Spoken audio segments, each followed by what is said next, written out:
అభిమానానికి ఎంతో నా హృదయపూర్వక నమస్కారాలు తెలియజేసుకుంటున్నాను.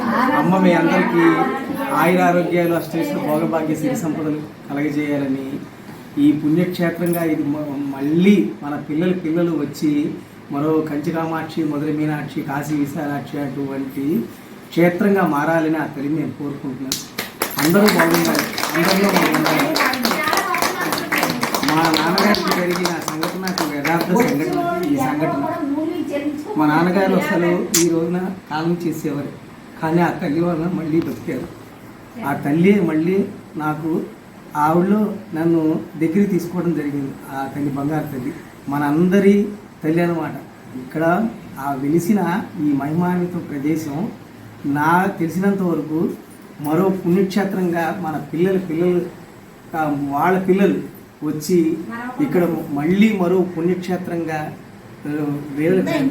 ప్రసిద్ధిగాంచాలని నేను కోరుకుంటున్నాను. ఆ తల్లి యొక్క ఆశీర్వచనం అందరికీ ఉండాలి. అందరూ అష్టైశ్వర ఆయురారోగ్య భోగభాగ్యాలతో సుఖ సంతోషంతో కలగజేయాలని, అందరూ ముఖ్యంగా ఆయురారోగ్యాలతో ఉండాలని, అందరూ ఉండాలని ఆ తల్లిని వేడుకుంటున్నాను. మళ్ళీ ఒక విన్నపం ఏంటంటే, నాకు అందరూ భక్తితో వస్తున్నారు, చక్కగా వారి వారి భక్తిని చాటుకుంటున్నారు. అలాగే ఈ మహిమాన్వితమైన ఈ అమ్మ వెలిసిన ఈ అమ్మని అందరికీ మనకు ఉన్నంతలో తెలియజేసి అందరినీ ఇక్కడికి వచ్చి ఆ తల్లి యొక్క మహిమలు వాళ్ళందరికీ తెలియజేయాలని నేను కోరుకుంటున్నాను. ఆ తల్లిని ఎప్పుడు మరవకూడదు. మళ్ళీ ఏంటంటే అమ్మ దయ ఉంటే అన్నీ ఉన్నట్టే అని అంటున్నారు. కరెక్టే, అమ్మ దయ ఉంటేనే మనం ఇలా వచ్చి ఇలా అమ్మని పూజించుకుంటున్నాం, మనం చేసుకుంటున్నాం. అందుకునమాట మీరందరూ బాగుండాలి, అందరిలో నేను ఉండాలి, అదే నా కోరిక అనమాట. సర్వే జనా సుఖినో భవంతు. మీ నాన్నగారికి ఏమైందండి? మీ నాన్నగారు గురించి చెప్పారు మధ్యలో. నాన్నగారు చక్కగా ఆ రోజున మీ చలవ వల్ల, అమ్మ దైవం వల్ల మళ్ళీ మా నాన్నగారు పునర్జన్మ ఇచ్చారనమాట. ఆ రోజు రాత్రి గడవదని అసలు మా డాక్టర్ గారు చెప్పిన ఆ అమ్మ మళ్ళీ నాకు మా నాన్నగారికి పునర్జన్మ ఇచ్చారనమాట. అమ్మ అనేది ఆవిడ నేను నీకున్నాను అనే ఒక మహిమని ఆవిడ చూపించి మళ్ళీ మా నాన్నగారికి పునర్జన్మ ఇచ్చి మళ్ళీ ఆయన బతికిచ్చారనమాట. అందుకని ఈ జన్మ ఉన్నంత వరకు, ఈ కంటలో ప్రాణం ఉన్నంత వరకు నేను అమ్మ సేవకుడిగా సేవ చేసుకుంటాను. అది నా కోరిక అనమాట. ఈ కంటలో ప్రాణం ఉన్నంత వరకు అమ్మ నాన్న అంటే అందరికీ గౌరవం ఉండాలి, ఉన్నంతలో వాళ్ళని చూడాలన్నమాట. అదే నా కోరిక అనమాట. నేను ఈ రోజు ఇప్పుడు ఇలాగా ఈ స్థితిలో ఉన్నాను కారణం అంటే నా తల్లిదండ్రులే ముఖ్య కారకులు. ఈ 5,000 లోపలికి వెళ్తున్నాయి అంటే నా తల్లి తండ్రి, వాళ్ళు లేకపోతే నేను లేనట్టే అని అందరికీ నేను చెప్పేది ఏంటంటే, పిల్లలకు కూడా వాళ్ళ పిల్లలు తల్లిదండ్రుల్ని గౌరవించాలి, వాళ్ళకు ఉన్నంతలో పెట్టాలి, చూడాలి అన్నమాట. తక్కువ చేసి మాట్లాడకూడదు. ఎవరు అందరూ చక్కగా ఉండాలి, బాగుండాలని కోరుకుంటున్నాను అన్నమాట. ఆ తల్లి యొక్క దీవెనలు అందరికీ ఉండాలి అని కోరుకుంటున్నాను. సర్వే జనా సుఖినో భవంతు. అసలు మీకు అమ్మకి ఎలా మొదలైంది? ఒక రోజున నా భార్య, నా కూతురు హైదరాబాద్ వెళ్ళారు. మా అమ్మాయి చదువు నిమిత్తం AWS నేర్చుకోవడానికి జాయిన్ చేయడానికి నా భార్య మా అమ్మాయిని తీసుకెళ్ళాను. పొద్దున్న మా నాన్నగారికి టిఫిన్ పెట్టాను, తర్వాత భోజనం పెట్టాను. ఆ తర్వాత మధ్యాహ్నం పూట ఆయన పడుకున్నారు. నేను కూడా పాప వెళ్ళిందని నేను కూడా కాసేపు ఆలోచించి, ఇక మా అమ్మాయి వెళ్ళిందిలే అని భోజనం చేయకుండా అలా అమ్మాయి ఉంటే బాగుండేది, చక్కగా సరదాగా ఉండేది అని ఆలోచన వచ్చి నేను కాసేపు సోఫాలో పడుకున్నాను. ఆ రోజు పడుకుంటే ఏదో శబ్దం అయింది. శబ్దం అయితే అప్పుడు వెంటనే నేను ఎక్కడి నుంచి వస్తుంది ఈ శబ్దం అని చూస్తే నాన్నగారు నన్ను శ్రీధరు అని పిలుస్తున్నారు. ఆయన ఎక్కడున్నారు, ఏంటి మంచం నుంచి పడిపోయారా, ఏంటి ఎందుకు పిలుస్తున్నారని నేను అక్కడికి వెళ్ళి చూశాను. చూసేపాటికి వెంటనే ఆయన బాత్రూమ్ నుంచి శ్రీధరు అనే అరుపులు వినపడుతున్నాయి. వెంటనే వెళ్ళేపాటికి ఆయన బాత్రూంలో పడిపోయారు. ఇక అక్కడి నుంచి ఆయన మోసుకుని వచ్చి నా చేతులతో, 2 చేతులతోనే మోసుకుని వచ్చాను, ఎవరి సహాయం కాకుండా. ఆయన మంచం మీద పడుకోబెట్టి ఆయన శుభ్రం చేసి వెంటనే నేనేం చేశాను, మళ్ళీ మా మిస్సెస్కి ఫోన్ చేశాను. నాన్నగారు ఇలా పడిపోయారు, ఏంటి కారణం అంటే ఆయనకి షుగర్ డౌన్ అయిందేమో, వెంటనే మీరు కాస్త కాఫీ పంచదార వేసి ఇవ్వండి, కాఫీలో పంచదార వేసి ఇస్తాను అంటే ఆయనకి ఇచ్చాను. అప్పటి నుంచి నాన్నగారు ఏదో పిచ్చి మాటలు మాట్లాడటం ఏంటోగా ఉన్నారు. కాసేపు కుర్చీలో కూర్చోవటం, మళ్ళీ పడుకోవటం, లెగటం, అలాగా. ఆయన సాయంత్రం కూడా కాసేపు టీవీ పెట్టమంటారు. ఎప్పుడు నాన్నగారి టీవీ చూడండి, ఆయన టీవీ పెట్టమన్నారు. ఆ రోజున వచ్చారు, ఏదో మాట్లాడటం, ఏంటి ఇలాగ ఎందుకు జరుగుతుంది అని అనుకున్నా. మా మిస్సెస్తో నేను కాంటాక్ట్ చేస్తున్నాను. ఆవిడ అంటే లేదులేండి ఆయనకి కాస్త షుగర్ డౌన్ అయింది, దానివల్ల ఆయన అలాగా మాట్లాడటం జరుగుతుంది, మీరు ఏ కంగారు పడద్దు అన్నారు. అప్పుడు నేను ఇంకా నైట్ 8 అయిపోయింది. ఇక తర్వాత నేను నాన్నగారి పరిస్థితి రాను రాను ఆయన పడుకోబెట్టాను. తర్వాత రాను రాను ఆయన పరిస్థితి డౌన్ అయిపోయింది. అంటే డిహైడ్రేషన్లోకి వెళ్ళిపోయారు ఆయన మనిషి. వెంటనే నాకేం తెలియలే, అమ్మ నాకు గుర్తు రావట్లే, నేనున్నాను నన్ను పిలువు అని అంటుంది, కానీ అమ్మ నేను ఆ తల్లిని నేను చచ్చిపోలేకపోతున్నాను.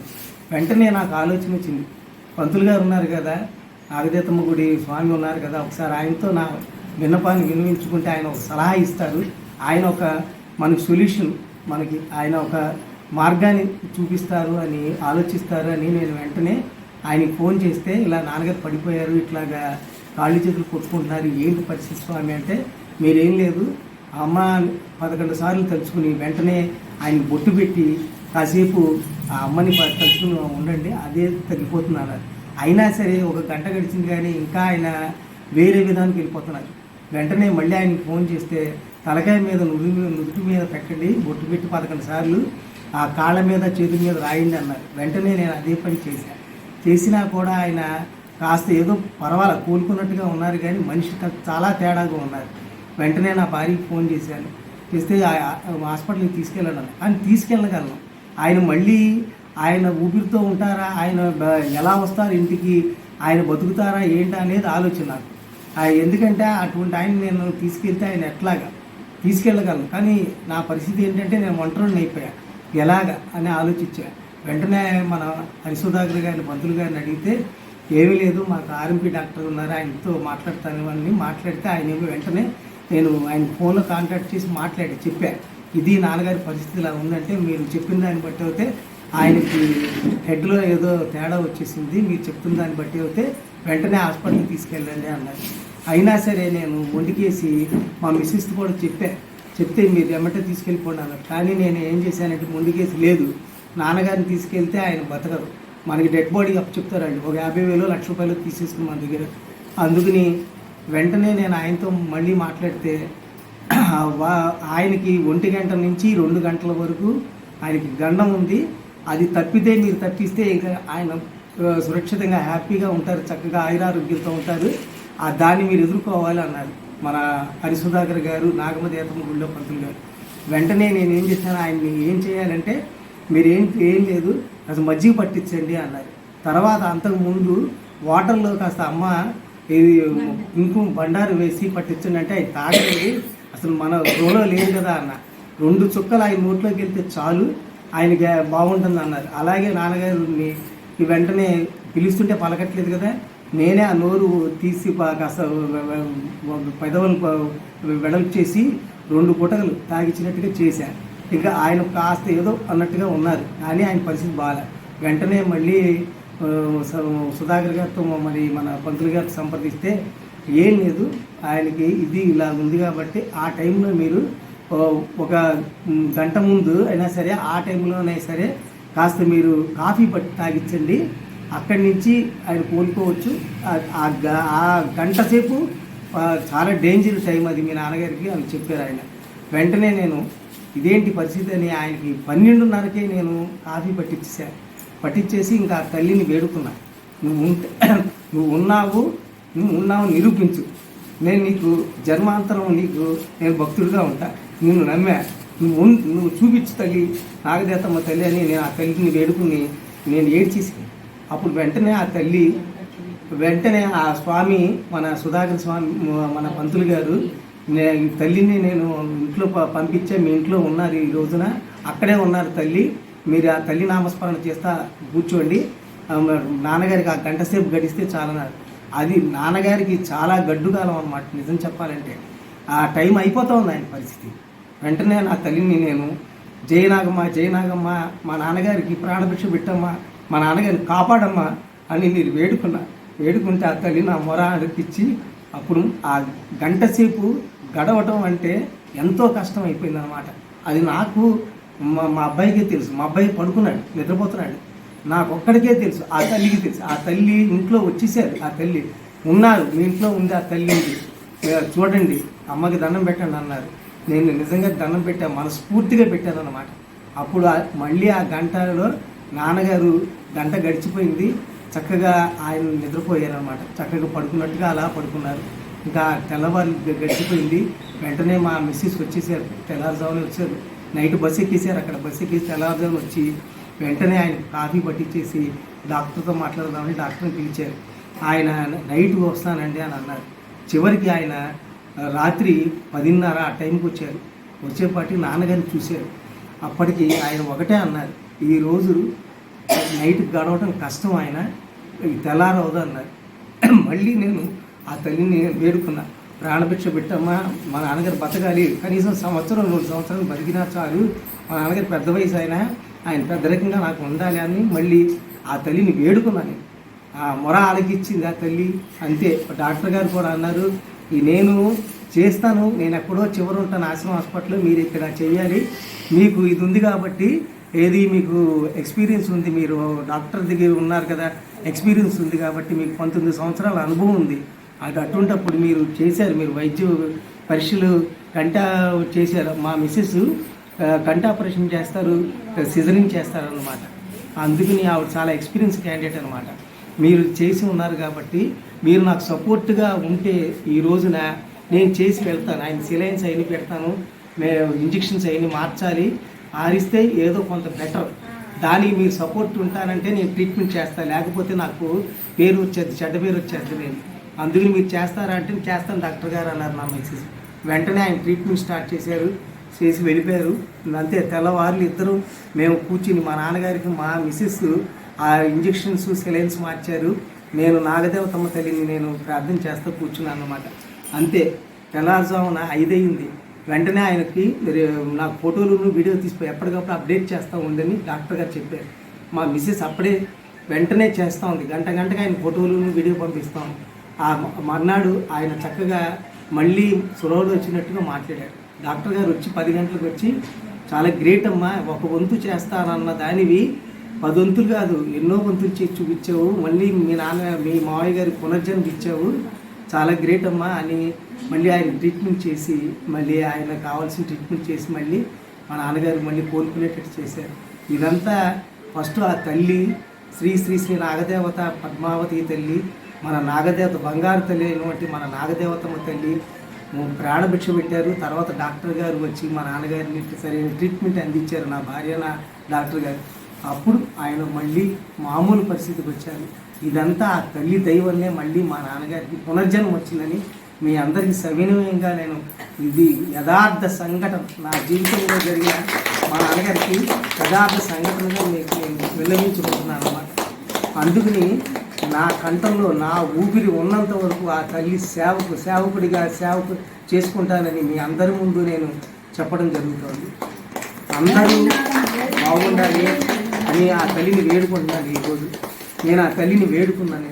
నేను కనీసం ఈ 3 సంవత్సరాలు వస్తున్నానే కానీ అక్కడ ఆ తల్లికి నేను ఏదో పువ్వులు పెట్టడం, నైవేద్యం పెట్టడం చేస్తున్నాను కానీ అసలు నేను నా మనసులోని మాట కానీ బాధ కానీ ఒకనొక టైంలో నువ్వు చెప్పట్లేదు అని అమ్మ నన్ను పలికిచ్చారు.